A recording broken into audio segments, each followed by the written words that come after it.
La santé nous concerne tous, pas uniquement sur les maladies infectieuses, mais bien dans le cadre du lien entre agriculture, santé, nutrition. L'approche Une seule santé essaye de mettre vraiment en exergue toutes les dépendances qu'il y a entre les santés, la santé humaine, la santé animale, la santé des plantes, la santé des sols et la santé des écosystèmes.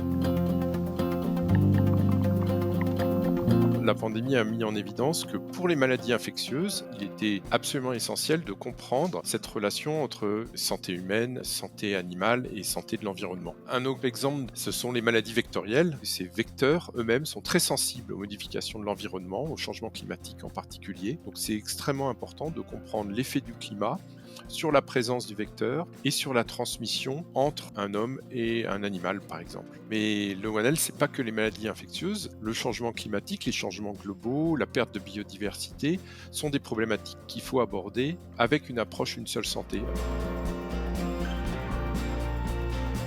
Le CIRAD et l'AFD travaillent sur ce qu'on appelle les systèmes alimentaires. Et ce système alimentaire a des impacts forts sur les santé, que ce soit au moment de la production par l'utilisation de pesticides, ou que ce soit lors de la distribution par l'impact carbone. Donc l'objectif, ensemble, c'est de faire de la recherche et de l'aide au développement pour co-construire des nouveaux systèmes agricoles. Au Sénégal, on travaille avec l'ensemble des acteurs d'un territoire, qui est le lac de Guiers, personnel de santé, les agriculteurs, les éleveurs, pour essayer d'associer les approches intégrées de la santé et l'agroécologie. Développer un territoire qui soit le plus sain possible, mais en répondant aux besoins de nutrition de l'ensemble de la population. On peut tous être acteurs d'une meilleure santé, à la fois pour l'homme, l'animal, les plantes, le sol et les écosystèmes.